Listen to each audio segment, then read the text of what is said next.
हम आधुनिक इतिहास में हम ब्रिटिश कंपनियों का आगमन देख रहे थे और पिछले क्लास में हमने पुर्तगाल के बारे में हमने जाना था।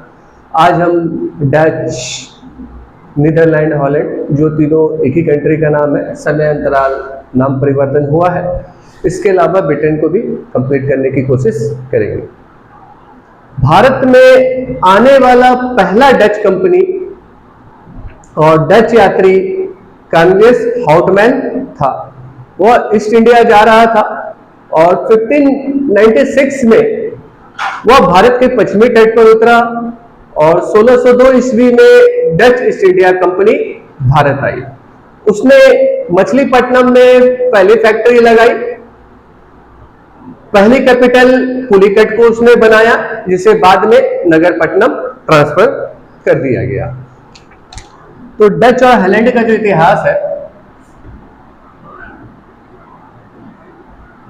डच या हॉलैंड, ठीक, या फिर जो वर्तमान नाम है नीदरलैंड, नीदरलैंड। जैसा कि मैंने बताया कि भारत आने वाला पहला डच यात्री, मतलब फर्स्ट डच यात्री कौन था? Cornelius Houtman.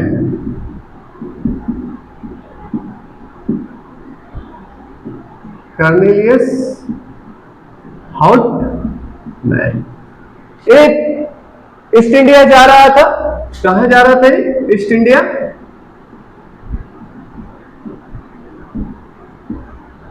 ईस्ट इंडिया जा रहा था। 1596 में वह भारत के पश्चिमी तट पर उतरा। 1596 में भारत के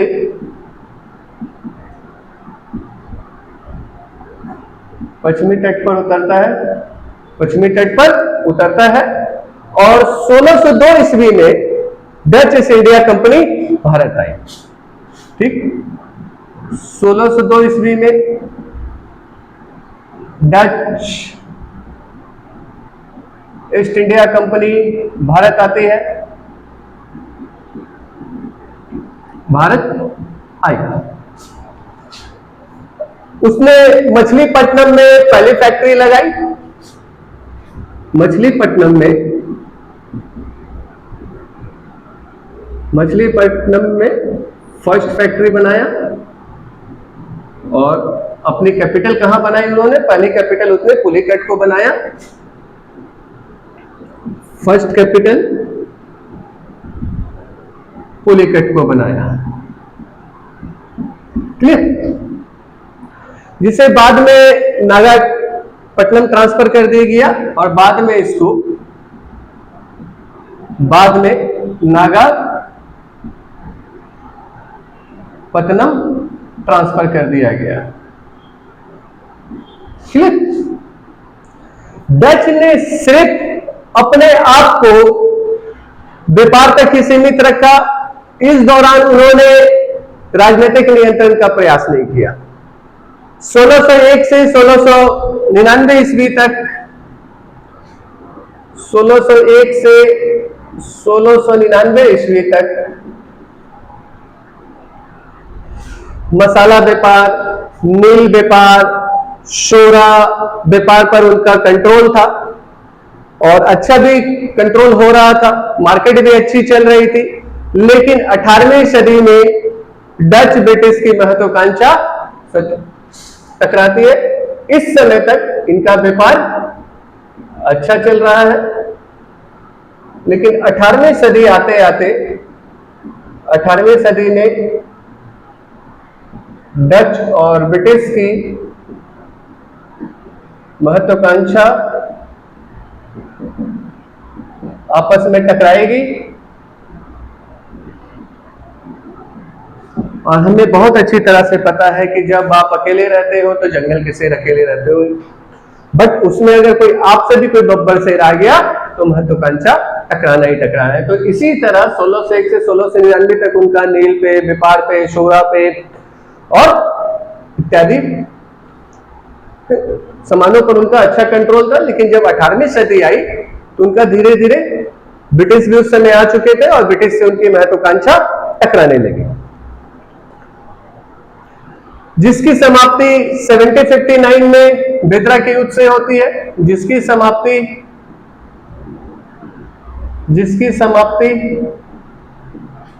1759 में बेदरा के युद्ध से, बैटल ऑफ बेदरा, बेदरा का युद्ध। बेदरा के युद्ध में ब्रिटिश और डच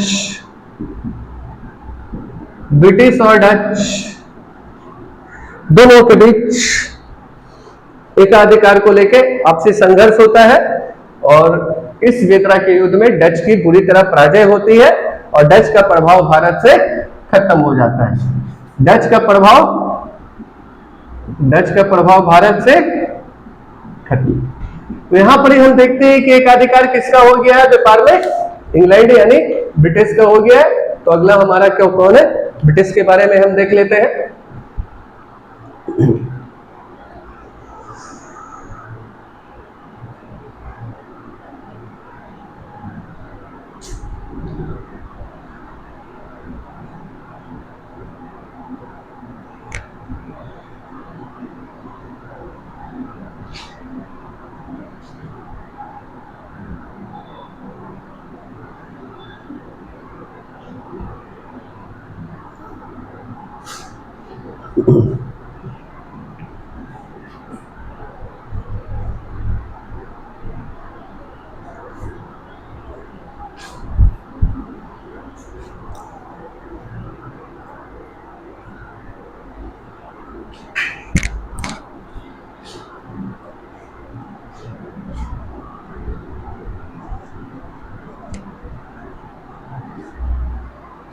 अगला विदेशी कंपनी कौन है, British.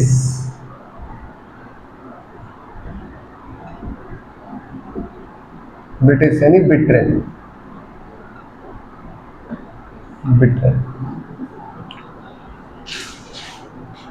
British east India company की स्थापना 1600 ईस्वी में हुई थी।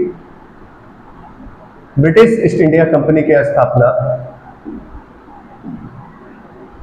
British east India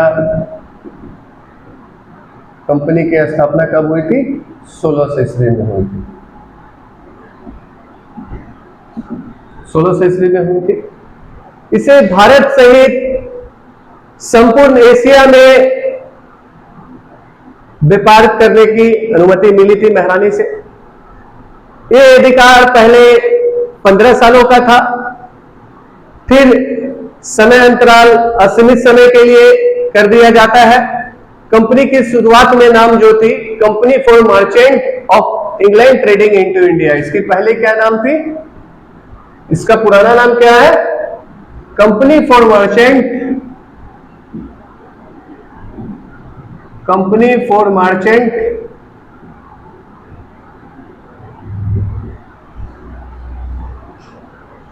of England trading into India, of England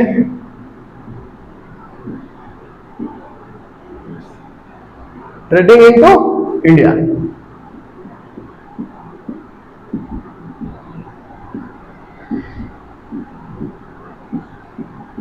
India 1833 में व्यापाराधिकार इनका समाप्त कर दिया गया। 1833 में इनको जो परमिशन जो मिली थी, व्यापारिक एकाधिकार इनका खत्म हो गया। व्यापारिक एकाधिकार समाप्त कर दिया गया।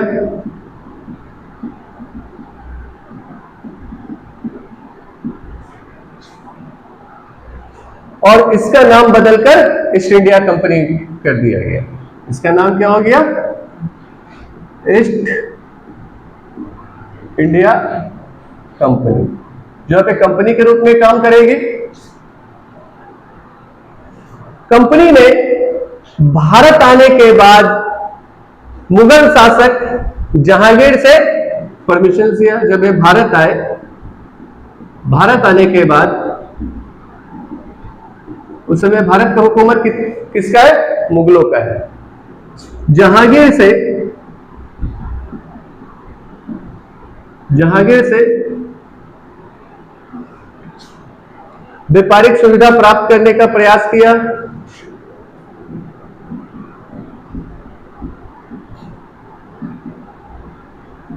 सुविधा प्राप्त करने का प्रयास किया।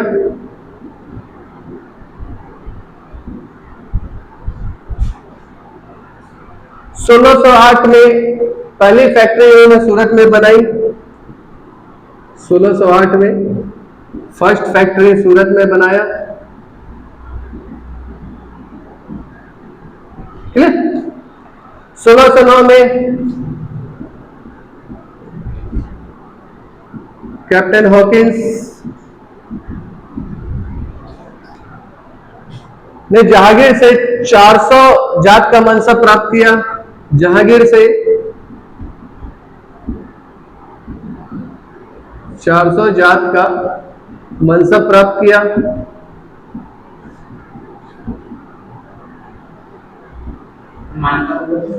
मनसब मतलब होता है कि एक ऑफिसर, जैसे वर्तमान में अगर इनको हम देखें तो एक ऑफिसर होता है कि आपके साथ इतने लोग रहेंगे, जिसमें सिपाही भी है, हाथी घोड़ा, ये सब टोटल मिला के 400 आपके रहेंगे सुरक्षा कर्मी में। ठीक है। 1611 में मछलीपट्टनम में फैक्ट्री बनाई।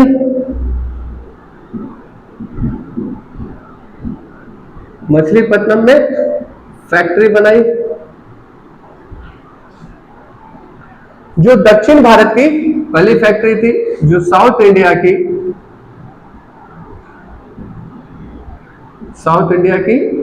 फर्स्ट फैक्ट्री थी।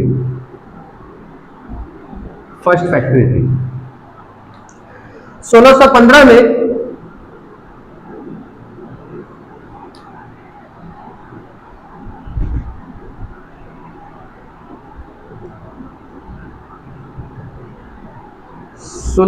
ईस्वी में सर थॉमस रो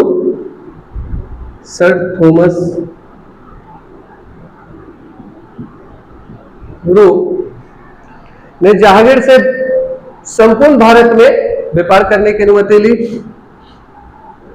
जहांगीर से संपूर्ण भारत में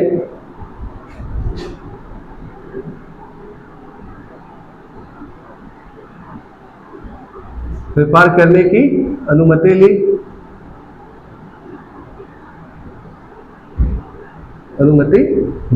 और यहीं से खेल भारत का स्टार्ट हो गया। तो ब्रिटिश के आगमन का हम देखते हैं कि ब्रिटिश ईस्ट इंडिया कंपनी की स्थापना 1600 ईस्वी में हुई। इसका पुराना नाम क्या है? जब ये कंपनी बनी थी तो company for merchant of England trading into India. इनको भारत सहित पूरे एशिया में 15 साल के बिजनेस के लिए अनुमति दिया गया था, लेकिन जब बिजनेस अच्छी चलने लगी तो समय अंतराल इनका बढ़ा दिया गया कार्यकाल। 1833 में company for merchant England trading into India का व्यापारिक अधिकार समाप्त करके एक नया कंपनी बना दिया गया, जिसका नाम रखा गया ईस्ट इंडिया कंपनी। और भारत आने के बाद उस समय भारत में मुगलों का शासन चलता था और मुगल बादशाह कौन थे? जहांगीर। जहांगीर से उन्होंने व्यापारिक सुविधा प्रयास करने की कोशिश की और 1608 में उन्होंने पहली फैक्ट्री सूरत गुजरात में लगाई। 1609 में कैप्टन हॉकिंस जहांगीर से मिला और जहांगीर ने उसे 400 जात का मनसब दिया। 1611 में मछलीपट्टनम में उन्होंने फैक्ट्री बनाई जो साउथ इंडिया की पहली फैक्ट्री है। 1615 में सर थॉमस रो जहांगीर से पूरे भारत में व्यापार करने की अनुमति लिया और यहीं से भारत की खेल गुलामी की स्टार्ट हो जाएगी। हॉकिंस और थॉमस रो को इंग्लैंड के राजा जेम्स वन का दूत बनकर मिले थे। हॉकिंस और थॉमस रो जो था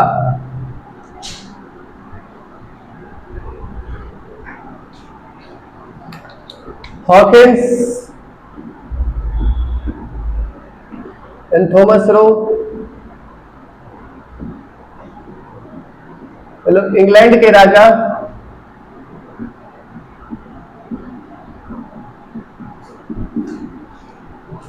जेम्स वन का दूत बनकर मिले थे जहांगीर से।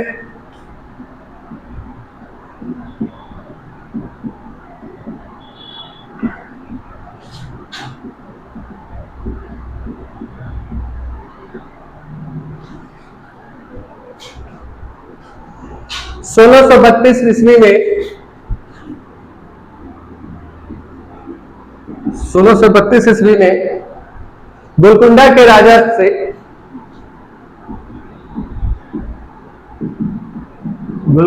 राजा से 500 पैगोंडा के बदले 500 पैगोंडा के बदले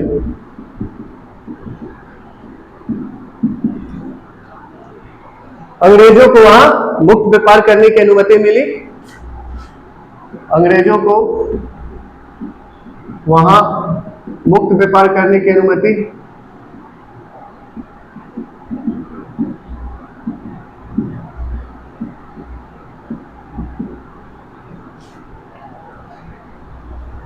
और इसे अंग्रेजों का गोल्डन फरमान कहते हैं। इसे क्या बोलते हैं? अंग्रेजों का गोल्डन फरमान।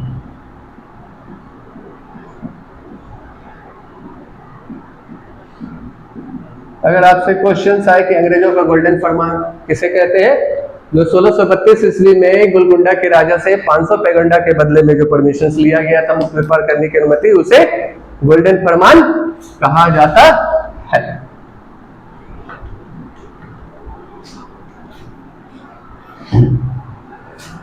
1639 ईस्वी में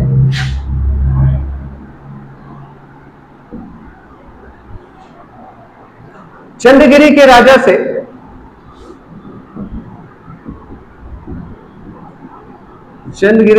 से फ्रांसिस डे नामक अंग्रेज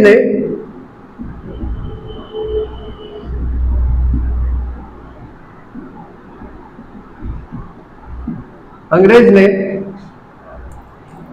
मद्रास के किलेबंदी की अनुमति मांगी।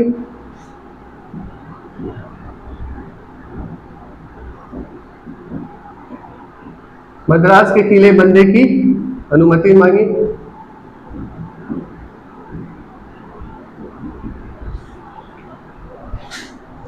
अनुमति मिलने के बाद मद्रास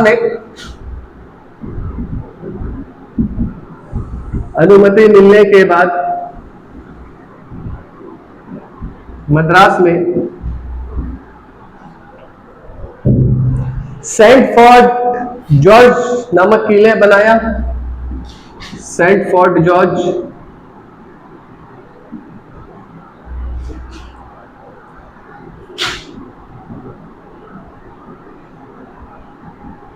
नामक किला बनाया। इसके बाद मछलीपट्टनम की जगह सेंट फोर्ट को दक्षिण भारत में अंग्रेजों के व्यापारिक केंद्र बनाया गया। जब ये किला बन गया, जो पहले मछलीपट्टनम जो व्यापारिक केंद्र था, मछलीपट्टनम की जगह सेंट फोर्ट जॉर्ज को व्यापारिक केंद्र बनाया गया अंग्रेजों का।